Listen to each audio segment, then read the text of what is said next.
Film की शुरुआत में हमें दुनिया का सबसे बड़ा और मुश्किल शाओलिन स्कूल दिखाया जाता है। शाओलिन यानी जहाँ बच्चों को कुंग-फू कराटे सिखाए जाते हैं। जहाँ एक लड़का जिसका नाम फ्रैंक था अपने आखिरी मुकाबले के लिए पूरी तरह तैयार था, जिसमें ये तय होगा कि वो स्कूल से पास होकर कुंग-फू और लड़ने में माहिर है या नहीं। मुकाबले के लिए वो फिर मंदिर जाता है और जो टेस्ट आज होने वाला था वो बहुत ही मुश्किल था, क्योंकि बहुत ही कम लोग इसे पास कर पाए थे। टेस्ट में फ्रैंक को लकड़ियों की कुछ कठपुतलियों से लड़ना था, जिन्हें कुछ बहादुर वॉरियर तारों के जरिए कंट्रोल कर रहे थे। पर उसे खुद पर यकीन था कि मैं कैसे भी करके इस टेस्ट को जरूर पास कर लूंगा। अब वो जैसे इशारा करता है कि मैं तैयार हूँ, दाएं बाएं से दो हमले उस पर एक साथ होते हैं, यानी वो कठपुतलियां उसे मारने के लिए तेजी से उसकी तरफ बढ़ती है, पर वो साइड पर हट के बड़ी आसानी से बच जाता है। पर तीसरा बार सीधा उसके सीने पर होता है, उसे पीछे हटने का मौका नहीं मिलता इस बार, लेकिन वो फिर अपनी बाजुएं खोलकर जोर से पैर को जमीन पर मारता है, जिसकी ताकत इतनी ज्यादा थी कि उसकी शर्ट फटकर हवा में उड़ जाती है। साथ ही उसका जिस्म गोल्डन होने लगता है, क्योंकि चमक रहा था। ऐसा लग रहा था जैसे उसके जिस्म पर कोई कवर आ रहा हो। अब ये कुंग-फू की एक टेक्निक कॉपर स्किन थी, जिसमें फ्रैंक काफी माहिर था। वो कूद कर वहाँ आता है और बहुत सारी एक के बाद एक मुक्की मारकर सभी कठपुतलियों को तोड़ देता है।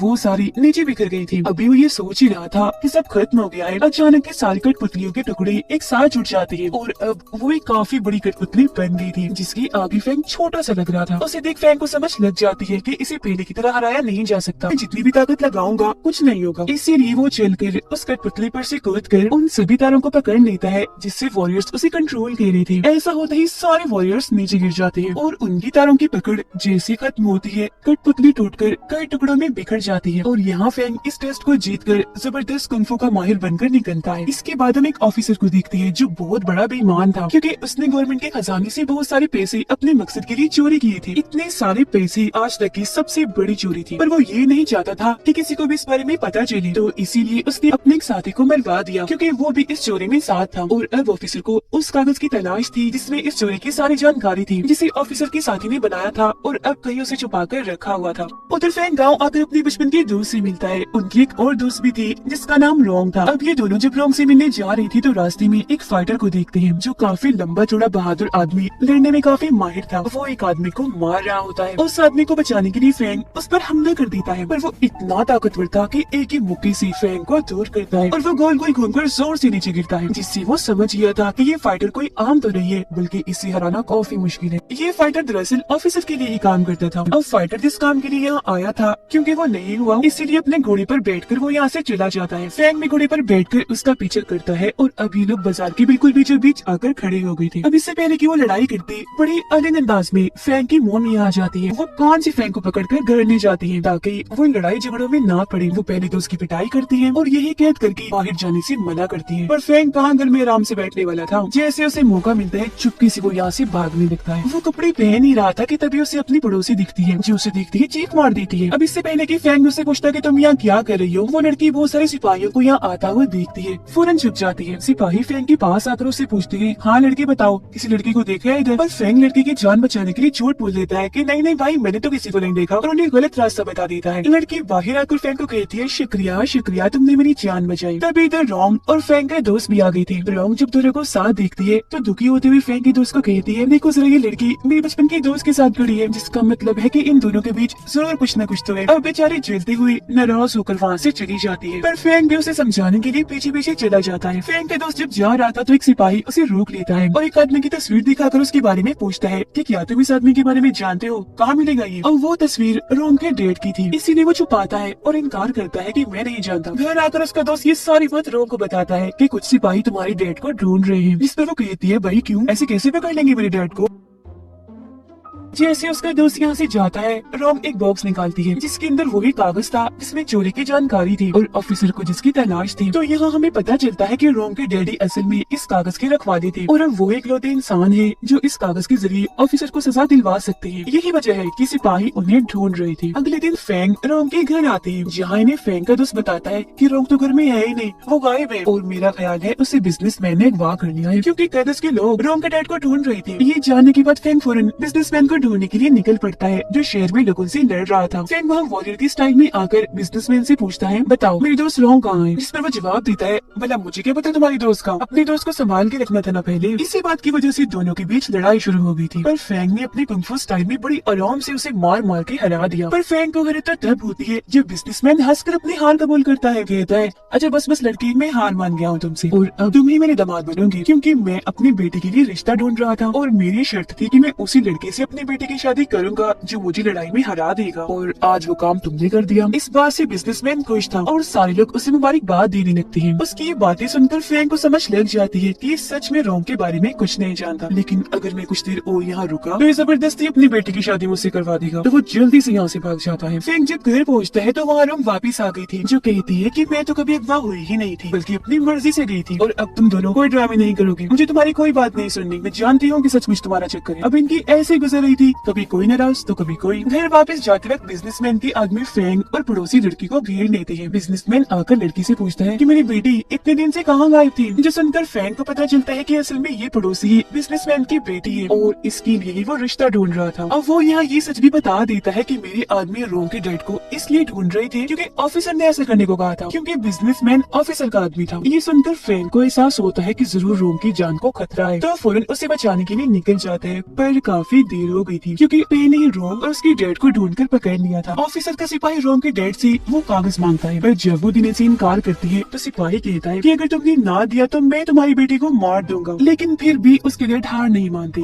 और अकेले उनसे लड़ने के लिए तैयार हो जाते हैं। मगर बहुत जल्द उन्हें एहसास हो जाता है कि मैं अकेला इतने सारे लोगों का सामना नहीं कर सकता, तो उन्होंने उस कागज पर अपनी बेटी की जान बचाने के लिए खुद की कुर्बानी दे दी, तलवार से अपना गला काट लिया। तभी इधर फैंग आ जाता है। इससे पहले वो रोम के डैड को बचाता काफी देर हो चुकी थी क्योंकि वो मर गए थे। सारे सिपाही फैंग को देखते उस पर हमला कर देते हैं, पर वो आते ही सबको मारने लगता है, किसी को मुक्का मारकर, किसी को कोनिंग मारकर दूर फेंकता जा रहा था। तो इसीलिए बचे हुए सिपाही रोम की गले पर चाकू रख के वहाँ से निकल गए थे। उधर जब ऑफिसर को पता चलता है कि मेरे मिशन में फैंग रुकावट बनकर आ गया था और मेरे सिपाहियों ने वो कागज हासिल नहीं किया, तो वो फाइटर को बुलाता है और उन्हें हुक्म देता है कि कैसे भी करके फैंग को मारकर वो कागज मुझे ला कर दो। अब फाइटर को ये चीज अच्छी तो नहीं लगती, पर उसे ऑफिसर के सामने झुकना ही पड़ता है। फैंग को एक खत मिलता है जिस पर लिखा हुआ था कि रात होने तक वो कागज लेकर एक जगह पर आ जाओ, और अगर तुम ना आए, ऐसा ना किया तो हम रोम को मार देंगे। रात को कागज लेकर फैंग बताई हुई जगह पर पहुंच जाता है। वो आराम से कागज सिपाही के हवाले कर देता है, जिससे सब हैरान थे कि इसने लड़े बगैर इतनी आसानी से कागज दे दिया। और अब जैसे सिपाहियों से खोलता है तो पता चलता है कि ये कागज तो नकली है। इसी के साथ इधर फैंग और फाइटर के बीच लड़ाई शुरू हो जाती है। लड़ाई में ही फाइटर के डैड फैंग पर जहरीला पाउडर डाल देते हैं, जिससे उसकी शक्तियाँ तो काफी हद तक कम होती ही है, पर फाइटर की डैड भी काफी जख्मी हो गई थी। फाइटर का ध्यान अपने जख्मी बाप पर था, तो उन्हें वो यहाँ से ले जाता है। और अब जैसे ही सिपाही खुद फैंग को मारने के लिए आगे बढ़ता है तो तभी इधर उसकी मोम और बिजनेसमैन आकर उसे बचा लेते हैं। घर लाकर फैंग को जड़ी बूटियों वाले पानी से नहलाया जाता है ताकि जहर का असर खत्म हो जाए। सिपाही फाइटर और उसके डैड को कहता है कि मैं तुम्हें जान बचाने के लिए आखिरी मौका देता हूँ, जाओ और जाके फैंग को मार दो, वो कागज लेकर आओ वरना हम तुम्हें मार देंगे। अब कोई रास्ता ना होने पर फाइटर अपने डैड को वही छोड़कर फैंग को मारने के लिए निकल जाता है। फैंग बिल्कुल ठीक हो गया था और अब वो उस पुतले को देखने लगता है जो रोम ने उसे दिया था। वो जैसे बटन को दबाता है पुतला खुल जाता है और उसमें से वो कागज निकलता है, जिससे ये लोग समझ जाते हैं कि ये कागज देकर हम रोम को बचा देंगे। पर मुसीबत, ऐसी ऑफिसर को सजा नहीं मिल पाएगी। फैंग को फिर फाइटर का खत मिलता है, इसीलिए वो फौरन यहाँ से निकल जाता है। जब एक दूसरे के आमने सामने आते हैं तो इनकी लड़ाई होने लगती है। फाइटर को सिपाही से धमकी मिली थी, इसीलिए वो खूब ताकत लगाकर फैंग से लड़ता है, पर उसे हरा नहीं पाता। लेकिन फैंग भी उसे यहाँ मारता नहीं, जिंदा छोड़ देता है। घर आकर फाइटर देखता है कि मेरे डैड मर गए हैं, तो वो काफी दुखी होकर रोने लगता है। उधर फैंग का दोस्त ऑफिसर के घर के बाहर पहुँचता है और कहता है कि मेरे दोस्त रोम को छोड़ दो, बदले में मैं तुम्हें वो कागज दे देता हूँ। उसकी इस बात पर जख्मी रोम को लाया जाता है। उसके चेहरे और कपड़ों पर खून लगा हुआ था, जिससे साबित होता है कि उस पर काफी जुल्म किया गया है। उसका दोस्त अब जैसे कागज देता है